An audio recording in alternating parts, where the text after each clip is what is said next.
Okay, it's recording. And then we're in the frame.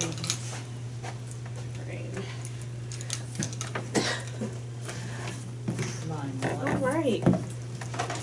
Well, thank you so much for taking the time out to meet with us today. How much time do we have with you, just so that I can be respectful of you? I think, let's say, an hour. Okay, great. So I'll make sure I keep watch on that. Okay. Okay. So the whole purpose of us meeting with you is really to get a sense of your experience with Albert and as your friend and as your colleague, and you guys, from my understanding, work together at Upper Hess, and so we kind of wanted to get a little bit more of like the beginning, like what that was like being in that space with him and working with him in education, and then kind of move from there into the political space. Well, let me thank you very much, and let me thank you all for engaging in this process. The days that you're talking about, especially the early days, were real fun days for many of us. It was a period when America was undergoing tremendous change, and there was a great deal of hope in the minds of people, but especially young African Americans who felt that the time had come. I came to Chicago in 1961, fresh out of college. Landed on the west side of Chicago in the North Lawndale community, where I had two sisters who lived here. And of course, that's where I came. I needed some place to hang my hat and so forth. And I got involved as a school teacher. I decided that I wanted to teach. I didn't teach the first year that I was here because I had done student teaching, and many of my students were about the same age as I was. Wow. Well, I was 19 years old when I got here. I had just graduated from college in Arkansas. And so that first year I did not teach, but I knew I wanted to teach. And after being here about a year, I did get a job with the Chicago Public Schools. And the community that I chose to teach in was North Lawndale. Of course, Hess was in the North Lawndale community. Hess, Mason, Farragut High School, Harrison High School, those were the kind of main schools. I was assigned to a special school that was just being created, something called the Magellan EVG Center. What it really meant was Education Vocational Guidance Centers, and it didn't even have a name, as a matter of fact, at the time. The children named it, our students named it. Many of our students were people who had been in continuation school. Logan, where once you got 16, you had to go to school, but you didn't have to go every day. You did all kinds of things. Continuation school? Well, they called it continuation because the law required that you still be enrolled in school, even though many of the kids were kids who had problems. Many of our students had been to juvenile detention centers. They had been in and out of every school. They came from Mason, the regular upper grade centers, and they were, they carried guns, they carried knives, they carried brass knuckles. Oh, wow. fighting was a big thing. I'm saying street gangs who fought each other. They weren't necessarily selling drugs and in the dope business and all of that. They were more in protective groups with themselves. And of course they would do things that were not in keeping with societal expectations. And I remember we had a shakedown. Our school was a small school. We had a shakedown one day and collected 18 handguns. Wow. And 9 switchblade knives and 6 slapjacks, things that you hit people with, stuff like that. So protecting yourself and fighting was a big deal.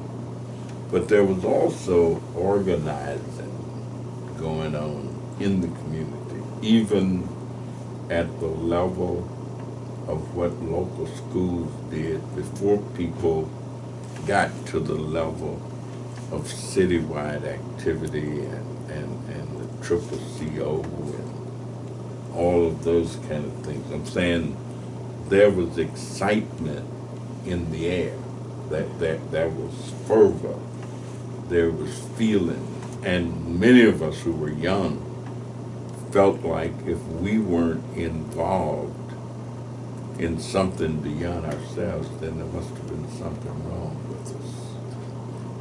I mean, if you didn't feel the spirit, you didn't feel the movement. Okay. And so education was just a great place. Hess happened to have been, I guess, super well known in terms of being an upper grade center, in terms of having activists, community-minded teachers there, people like Warner Saunders, Al Raby, other people whose lives didn't reach the level. Miss Jolly, who was Mama Jolly, people called her. She was the assistant principal for many years. Then she became the principal. And you know, everybody that went through there knew Mama Jolly. Was that her real name? Or Well, that her was just name a was Jolly. Miss Jolly, she was the assistant principal. Well, you know, first teacher, assistant principal. And she just, I think, did most of her career there. There's a person around who actually was a student with all these guys. And you may want to talk to him. Bishop Willie James Campbell. Bishop Willie James Campbell. We He's actually a Church of God in Christ bishop. wanted to talk to someone who was a student at the time. And he was. That would be great. Yeah, he was that. He and now he's a bishop in the Church of God in Christ churches. So, which church specifically? You know? Oh, we probably know the name of his church. I've been there many times. I just can't think of the name of it. St. James, I believe. Okay. But we've got the name, and actually he preached my ordination service when I became a deacon at my church. And That's amazing. And so, but in I'm saying the location of Hess, right on Douglas Boulevard, right there where there was a big population of people. Lawndale had so many people in it at that time. The community that we're talking about had 125,000 so people in a 5.5 mile square area. And now that area has about 50,000 people. It went from 125,000 then to about 50,000 now. But at that time, there were just people all over the place. I'm saying Roosevelt Road was almost like downtown in terms of things that were going on. For example, between Kedzie and Pullman, which is a two-block area, 3 block, there were 3 banks. Now there's nothing there basically except vacant land, few storefronts, or maybe something is there.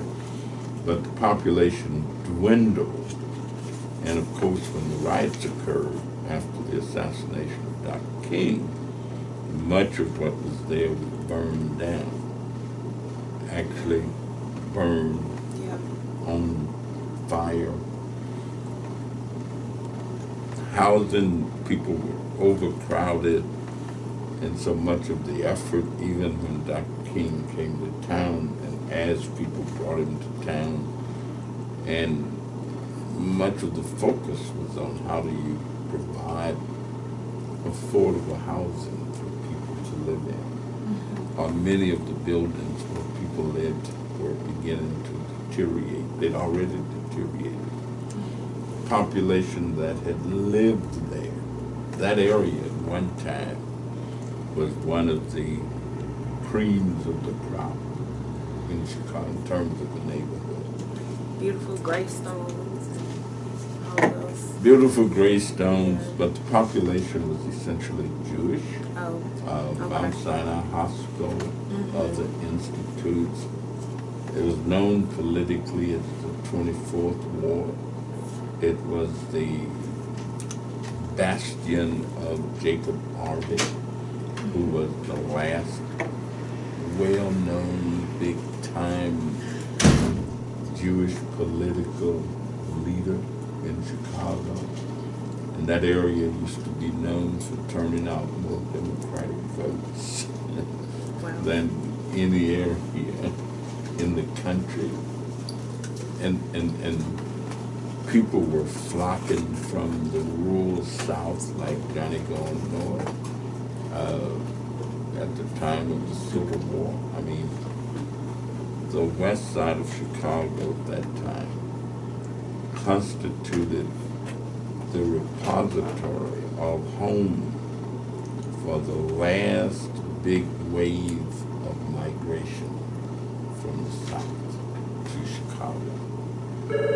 I mean, every day people were getting off the Greyhound buses, getting off the trains, and the west area of the city was opening up just as the South had already opened up. And so people were coming west, and a lot of activity, like the main guy who lived here and was a leader along with Al and other young activists, a fellow named Doug Andrews, Frederick Douglass Andrews. I mean, that was his name, Frederick Douglass Andrews. But Doug was actually, his mother and father were both school teachers. His father was also a minister. Doug was an activist, and he, quite frankly, was accused of starting the riot at one time on the west side, and accused of setting stores on fire, things like that. And Jim Montgomery and Eugene Pincham defended he and his co-conspirators, I guess. And of course they became well-known lawyers at that time because these guys were accused of treason and they got them acquitted. And you know, Pincham used to joke and laugh a lot and talk a lot about how their strategy was that got them acquitted. And that is, he claims and would say that they set some stores on fire, but they weren't trying to destroy the government of the United States. that wasn't. Right. That wasn't their. He said I wasn't. So you couldn't say that they were guilty of treason. They could be guilty of setting some stores on fire. Yeah. That's different than treason. And very much. unfortunately, Doug got sick, had cancer, and died early. But all of those things were taking place. And then in terms of citywide organizing, to really confront the problems that existed, Al emerged as a leader of that effort, and of course being a regular interfacer and interactor with Dr. Martin Luther King Jr. and with other people. I mean, Al, whatever took place, I'm saying if there was a march, if there was a demonstration, if there was a strategy meeting, if there was a session, Al was at the core of that, at the heart of it, as an integral part of it. And the group elected him as the head of. Dr. King, of course, would leave and go back to wherever and wherever and wherever and wherever. But the movement remained, and things would go on. And Al Raby, you needed an influence that could keep a bunch of activists working together, because you always have the same problems. West side, east side, this side, every side got to be in the play, and there's always somebody who are going to feel that they're being left out. There's some area that feels that it's not getting the attention that another area is getting. And those are normal, regular kind of arguments. And Al, of course, was always good at trying to draw everybody in and making sure that there was the inclusiveness and the inclusivity so that you can keep the group together. I mean, he understood that in unity there is strength, and that if you are unified, and that the most potent weapon that a group seeking power, seeking influence, seeking change, the most important and impactful weapon that you can have is unification. I mean, and that was the emergence, and that was a leadership role. Everybody don't have it. I'm saying there are people who, for example, if you're talking to a group of aldermen and you try to talk comprehensively, each alderman is probably going to say, well, let me tell you about, here's what we want in my ward. Somebody, here's what we need in my ward. My ward comes first, as opposed to we're all a part of the whole, and the whole comes first. I'm saying, because if you do something and it affects only one block, then all of the other blocks around it are still experiencing whatever they're experiencing. Right. And you know, make one school a good school, but all the other schools need change. And so the only kids who get the benefit of this good school are the kids who are able to attend it and go to it, with the ones around the corner, Right. down the street.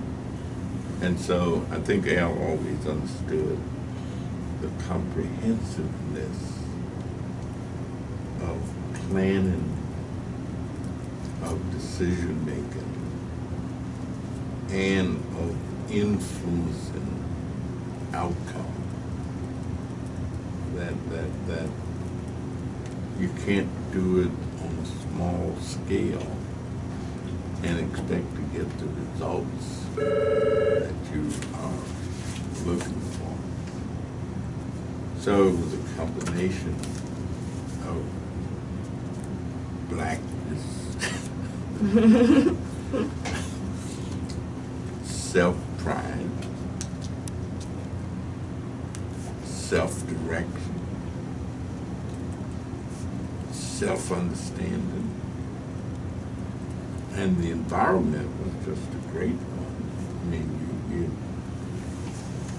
I mean, the inspiration that push continues to provide, but push was organized at SCLC. Push was organized during those early days, and you go on a Saturday, you couldn't get in Push. I'm saying. Now you go on a Saturday, you don't really have any problem with getting in Push. And somehow or another, we need to figure out a way to revitalize that spirit that existed. Because I'm afraid that if you reach the point where you're now in the basement and you feel and act like you're in the penthouse,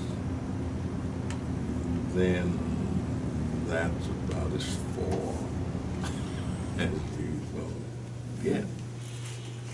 And you feel like you've overcome, but you've only come a little bit, a little piece, and you're still what I would call a long ways from yonder shore.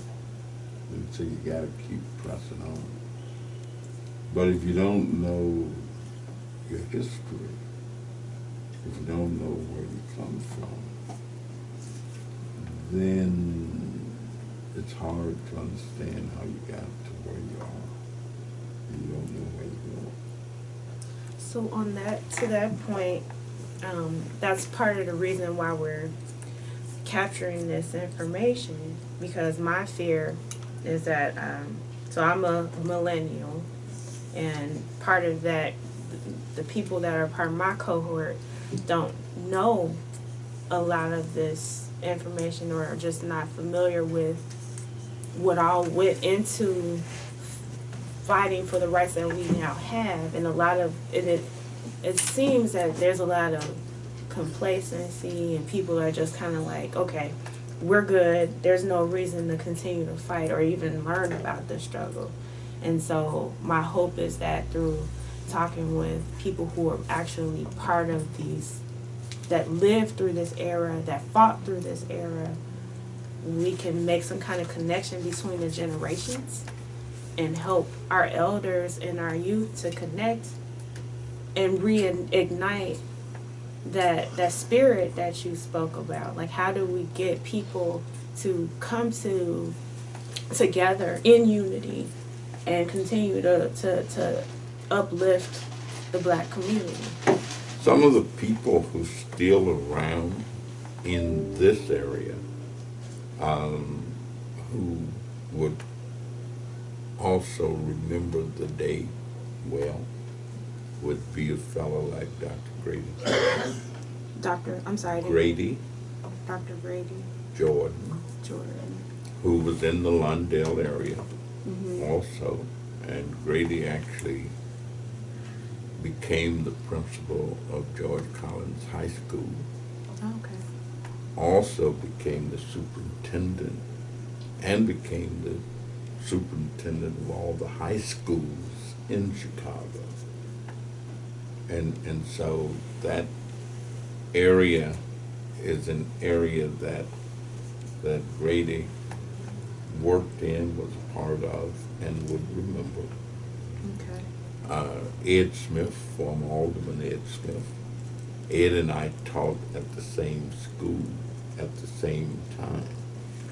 And so he was a part of that as well. He's now retired, but he was an Alderman 28th Ward, quite frankly, for I think 28 years. But he's still around, lives right down the street on Central Park in Madison. So he'd have some very vivid memories of it. There's another fella named Frank Lipscomb who grew up in the Lawndale area to some degree, but Lawndale and East Garfield. And Frank has been sick, but he's still around, and he would remember.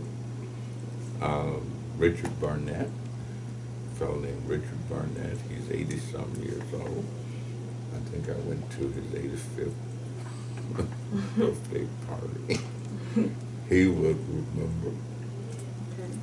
And of course, you know that Tim Black, who didn't live in the area, but Tim actually taught at Farragut High School, Okay.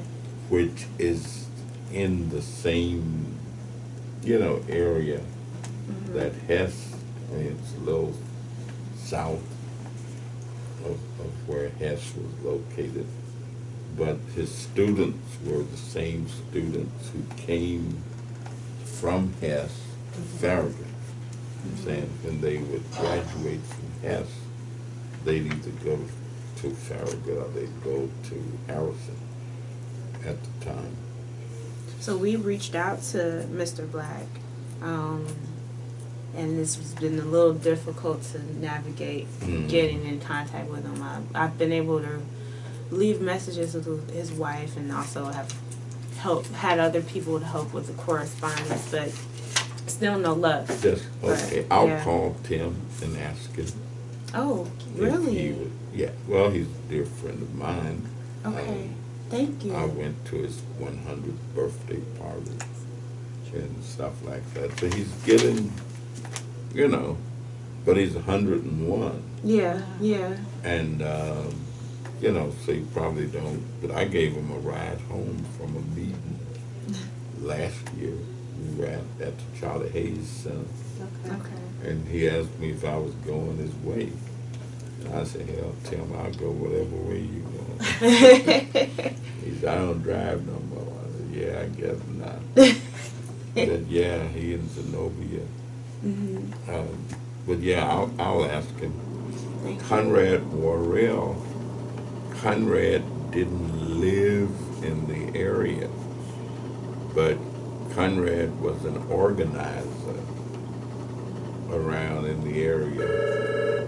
And when I was working at a place called Martin Luther King Health Center, which was in the same community, doesn't exist anymore.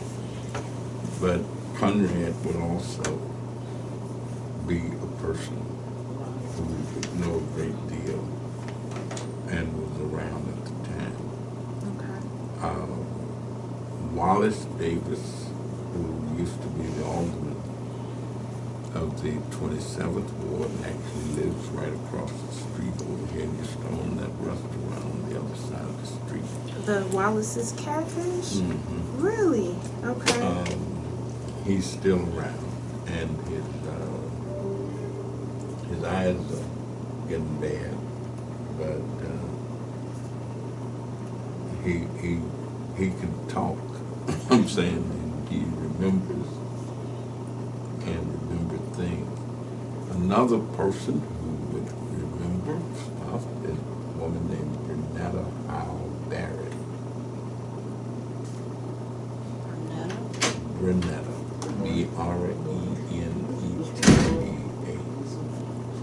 Bernetta Howell Howell, H-O-W-E-L-L, Barrett. Barrett's. Okay. She's not a Barrett sister, is she? No, she's not one of the Dolores Barrett Campbell's. So, But she was an organizer, activist. She was the manager of Gus Savage's first campaign for Congress. She used to be a writer for the Defender newspaper. She used to be a writer for a paper that was here on the west side called The Booster, that she and Gus Savage started before Gus moved south. Gus Savage lived over here before he moved to the south side and started the Citizen newspaper. Oh, really? Yeah. So all of those individuals would have some historical recollection. There is a fellow, I'm trying to think of Dr. Reed's first name, but he's a professor at Roosevelt. He's currently a professor? Dr. Reed. He's retired and all that, but he still does stuff. Is Conrad Worrell still at NEIU? No, well, he's retired. Okay. Conrad was the director of the Center for Inner City Studies, but he's retired, but he's still active and still writes a column for the Crusader newspaper. And Dr. Reed, what does he specialize He was a in? professor, history professor, but he's retired, but he's still active. I just read something about something he was doing the other day, and he lived right down the street. I don't know if he moved or not. Do you know if Dr. William Marshall is still around? I know he moved to Florida. That's the last time I heard him. I don't know. I haven't heard anything about him in a little bit. He was my principal in my high school, and I know you told me before that you guys used to work together. Yeah. You, him, and Albert. Yeah.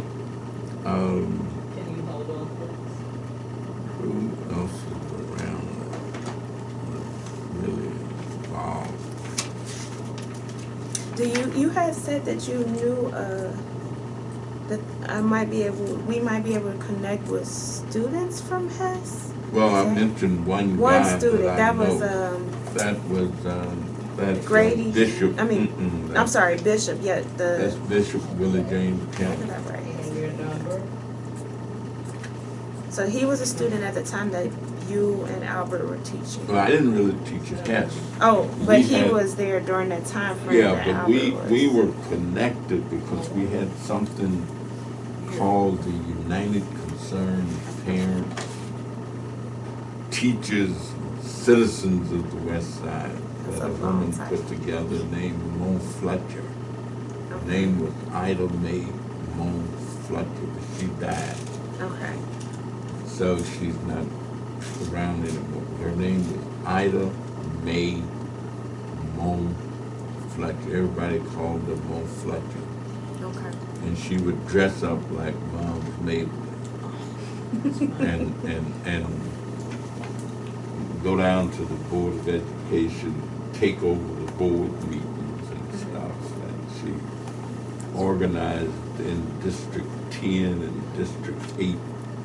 District 8 is where Hess was at the time. Okay. District 10 was where our school was, even though it was just, a couple blocks or so away. Is the Hess building still in existence? Yeah, it became, I know it changed names. what did it become, Lawson, I believe.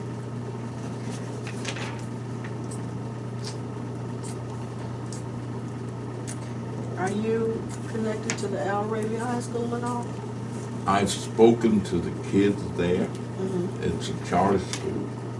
And we've interacted. with the Noble people.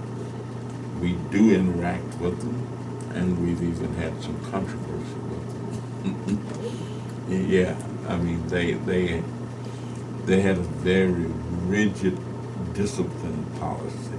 Oh, the Noble was managing Raby's charter? I think at one time, I don't know if they're part of the Noble Network Yeah, or not.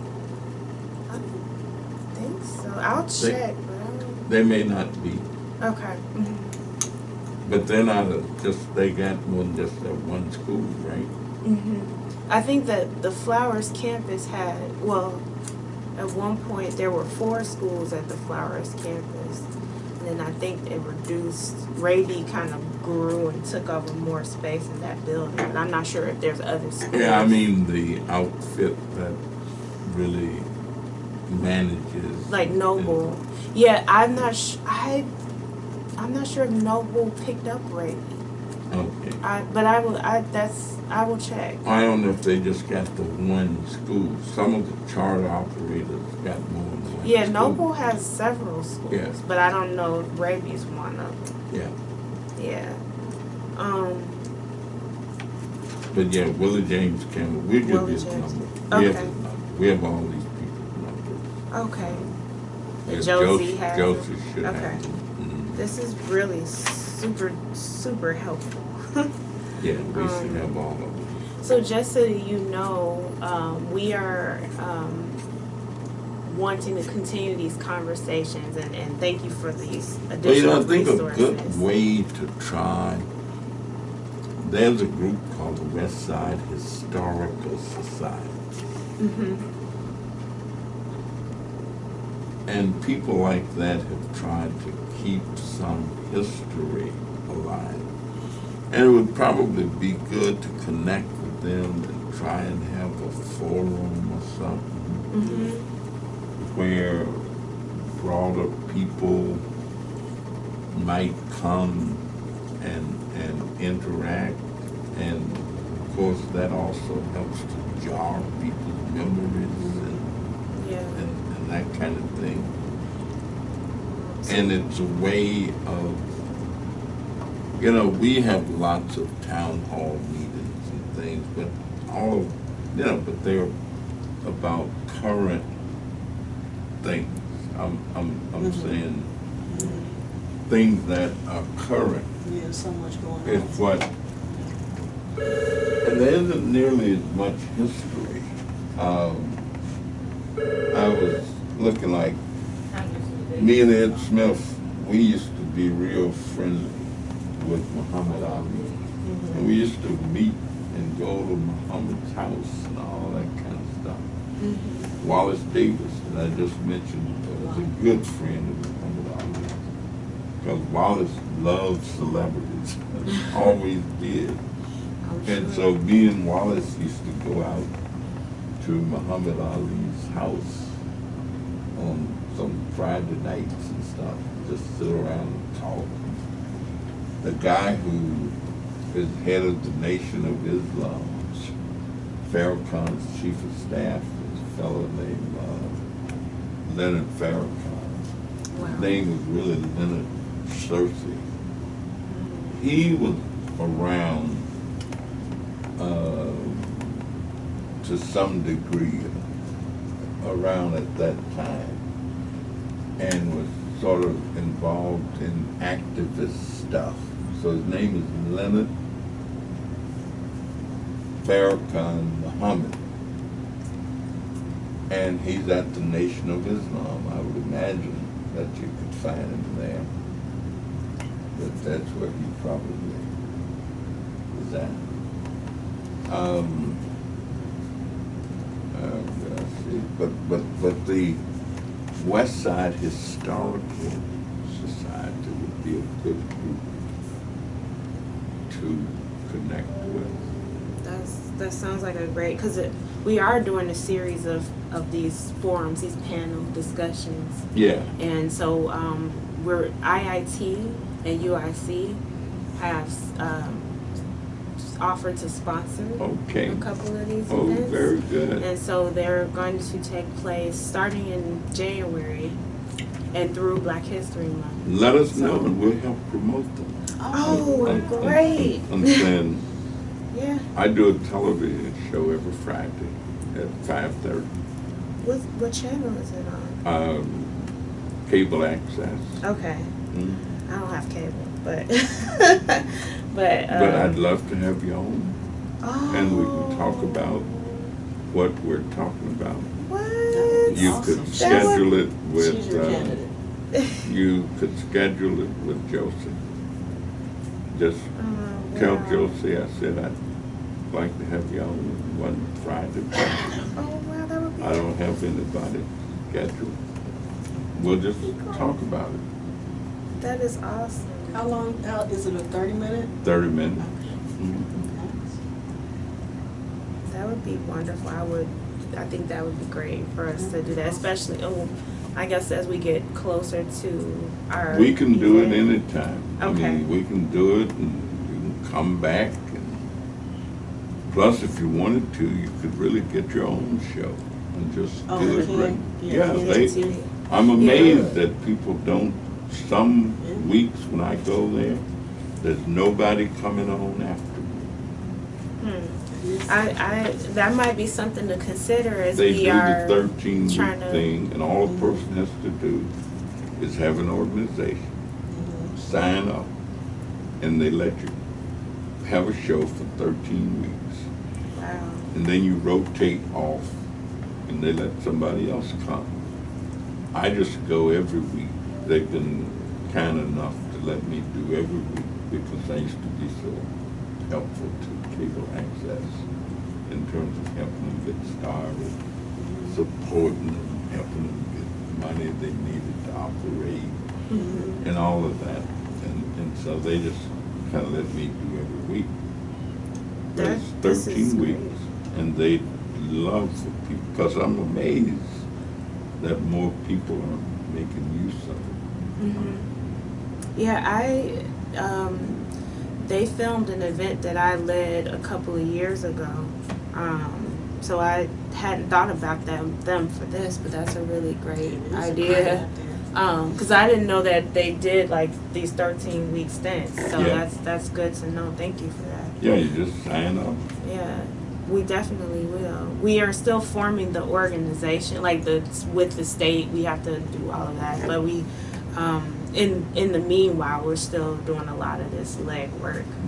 I did want to ask you also about other connections to these. These are some of our bigger, loftier goals, because we know that there was connection with Albert, with Obama, with President Carter, and with Bernie Sanders.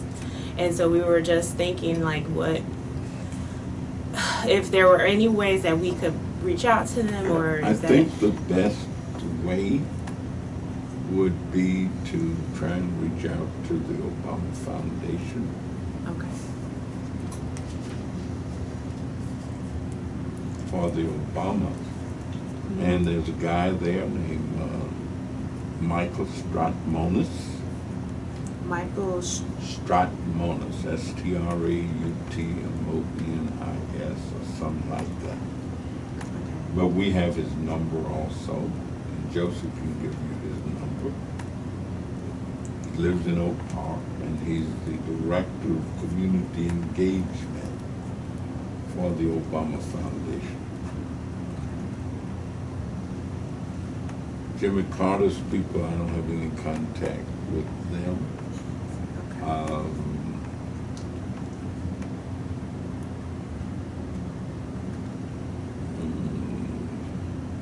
Yeah, I don't have any contact. and of course Sanders is in the middle of a Oh, yeah, presidential run, so campaign, he's untouchable.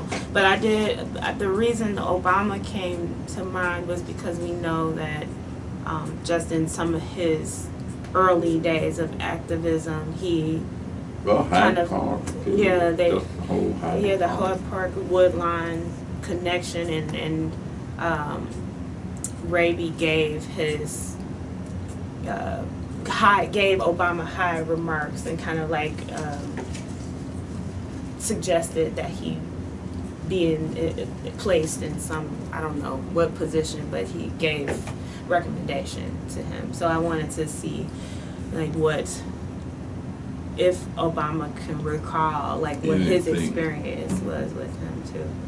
So that would be great. All right, well we'll talk with Josie about that. But yeah, this is amazing. All right. Do you have any questions? Would Oh, you sorry. happen to know of any resources, funding resources that we can look at? The Sharita, I'm trying to think of what's the Illinois has. Well, there's you could try the Chicago Historical Society, but also the people that do cultural stuff now, the state. They give these little old grants, $1,000, $1,500. What is it called? No. The Illinois Humanities. Yeah, I was Okay. thinking of the Illinois Humanities Society. Yeah, Or council. I have a great connection there, so I actually am good friends with the executive director. Yeah. So Yeah, I I'll think reach out to that's, and some of these outfits, you can really just shoot in the dark. For example, the Donors Forum, they should have a book that lists the interest of all the foundations who are part of it. And you can do unsolicited proposals. Now, we're getting ready to actually have a training thing on the 26th of November for people who want to write proposals and try to get money and stuff. The woman who is processing that is Tiama Romero. She's over across the way in my office on the other side. Is this taking place here? Taking place now, it's going to be at the Malcolm X West Side Learning Center, which is 4624 West Madison Street. But you would need to sign up for it because we got 100 and some people. And the place don't hold much more than that. Okay. Is that something we could sign up for here? You can just sign up when you Before get ready we to leave. Okay. The 26th and 27th? Just one day. one day? It's a Saturday from 9 to 2. Oh wow, full day. Mm-hmm. That's really great information.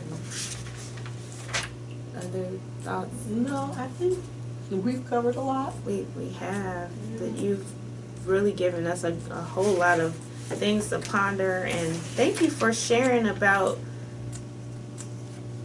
like, really about Al's disposition, because that means a lot. Just the part about hearing about how his main concern was making sure that people were acting in the space of unification and thinking about inclusivity, and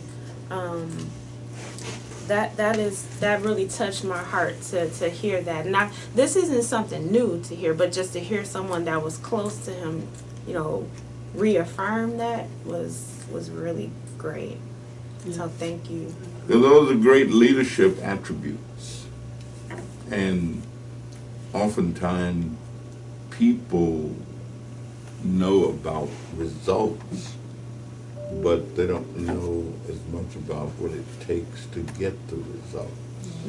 I'm saying, you look at an athlete who comes out and scores 40 points on Sunday afternoon, but nobody tells you about all the practice that he did all week. Yeah. Yes. See, nobody talks about the fact that he may have stayed in the gym practicing 20 hours that week just shooting baskets. Right. And the mental preparation. It's the mental preparation too, because you have to envision winning as well. Yeah. Along with the practice. And so we learn about results, we don't pay nearly as much attention to process. Like somebody might say to me, "Oh, that was a great speech." I said, "Yeah, but you ain't thinking about the 10 hours that took writing it." Yeah. Yeah, I mean, it And not just writing it, Didn't but just- also having to like read it over and over again to kind of like commit some of it to memory, yeah. so that you can put the inflection points in where they need to be. And yeah, that's And that's something that we don't teach our kids enough about. Even, I mean, people look at stardom and all of that, and they just kind of see the results. I often will say that those men and women whom we admire today did not attain their greatness by instant flight, but they, while others slept, were toiling upwards into the night. Yes. And so they didn't just jump out of a crackerjack box and do whatever it was that they've accomplished. They went through a lot of effort to make it happen. So. Did you know, were you aware that Albert started his journey Yes, about it's supposed to be understanding this whole movement thing when he was maybe about 10 or 11 years old? No, I didn't. Who's doing it? But that's kind of, you see young people I don't know if I know her. and you just kind of analyze how they got to where they are. I mean, I've always been a big admirer of Bill Clinton in terms of saying, here's a guy who became president of the United States. There was no wealth She in his passed? family. He didn't come from no rich family. Mm-hmm. There was no pedigree. Oh, good. There wasn't nobody Okay. in his family that you could pinpoint who held any kind of high status or high position. And of course, Barack Obama did the same thing. I mean, his grandparents were okay, and his daddy was a smart guy, but there was no wealth, no pedigree, other than his grandparents were white and just solid professional people. Clinton's mama was a nurse who married a guy who was a used car salesman and who was abusive and drank whiskey and stuff and all. And Clinton just happened to be a very bright little boy and made use of everything that a bright little boy might do to emerge to where he emerged, and was endowed with a whole lot of charisma to go along with being intellectually gifted until he becomes president of the United States. And so one does not have to be in the best of circumstances and situations. I mean, I tell kids all the time, they often don't believe me, that I went to a one-room school. wow. And this was in Alabama, Arkansas. Arkansas. I don't know why I keep putting you in Alabama. They had a Arkansas. lot of one-room schools in Alabama. As a matter of fact, the guy who used to be the president of Sears Roebuck built over 5,000 schools for blacks. Wow. And these were all Julius one room. Rosenwald. They weren't all say one room. Oh, Rosenwald, yeah. Yeah, So that's we Julius we have been Rosenwald. learning about. Do you know Bobby? Did you know Bobby Johnson? She was an Yeah. activist in. Mhm. Well, she's the one that saved Rosenwald. Mm-hmm. Yeah, The building. the building. Yeah. Yeah. Well, Rosenwald built over 5,000 schools for blacks. Yeah, I remember In reading addition about to the building, and in addition to all the people who used to work for Sears. And he was the guy that put Sears Roebuck on the map. that. Yeah. he bought Roebuck's share of Sears. And when Richard Sears retired as president, Rosenwald was the treasurer. Then he moved up to become president. But he had a great mind for merchandising. That's when Sears exploded. And you could order anything. You could order if you wanted you some curls. Sears probably sold Sears has everything. curls. So they were the Amazon of its time. That's right. Yeah. You could order a house. Yeah, I They saw would- some of those catalogs where you could order a house literally, and they would send all of the materials. I didn't order them. My parents ordered 100 chickens for me one year. That What was did my you do 4-H with- club project. Oh, that was for 4-H. You raised them I raised them. for 4-H. That was my 4-H club project. That is so great. Did you have And I other got 4-H members all help you? 100 of them lived. Did you raise them from, were they already chicks or were they No, they eggs? were just little bitties. We got them Little in the chicks. mail. You got chicks in the mail? 100. Oh my They God. survived. That's they put amazing. They have them in a little wire. The chicken Container. wire container. Yeah, How yeah. did they, so did they eat and have We water? went and to all the post office and got them. I'm just wondering, And like, took 'em home. the shipping process. That's what Like, I'm where? thinking. How Put 'em far in a did they coop. travel? that? And how did the food They get probably stored? didn't come from too far. They couldn't Or I have come guess too they far. put enough That's amazing. grain in there, I guess, Yeah. for them. Yeah, and water, I guess. Some kind Like, of water whatever, device dispenser. we went and got them.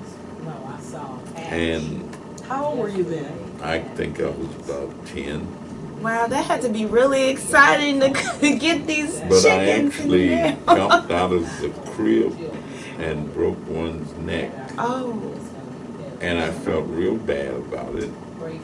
So I'd heard of a splint. So I got me a little piece of wood and tied it on the chicken's neck and put some coal oil on there. And this chicken lived. oh. But always walked like this sideways. Okay. But lived to become a grown chick.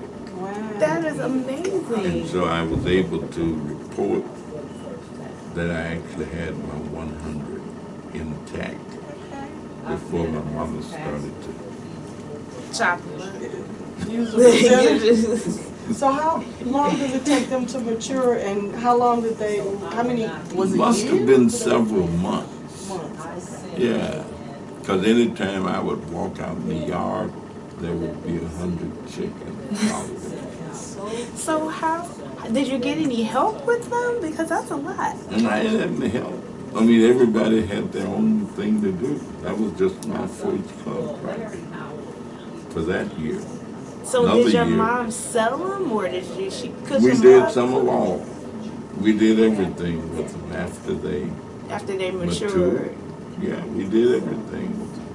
They had eggs, so we sold them, we cooked them, we fried them, we So I've never had a fresh chicken. Do they taste better than frozen? Do they really taste better? I think so. Okay. They were, plus, you know, chickens eat almost everything. And when you got ready to kill a chicken, you put them up and only feed them what you wanted them to have. And you would fatten them up. Okay. And so you just put them in a pen. And that's where you keep them for maybe a week or whatever. So And you're you getting would, rid of all the toxins that they may have eaten, and you're confining that's and right. controlling what they eat, so that when you get ready to kill them, whatever's in their body will That's be right. consumed. That's all that's there. Yeah. Wow, that is such a great story. Yeah, that's all. Well, you learn whatever your environment teaches you, and that's what the environment was. And so,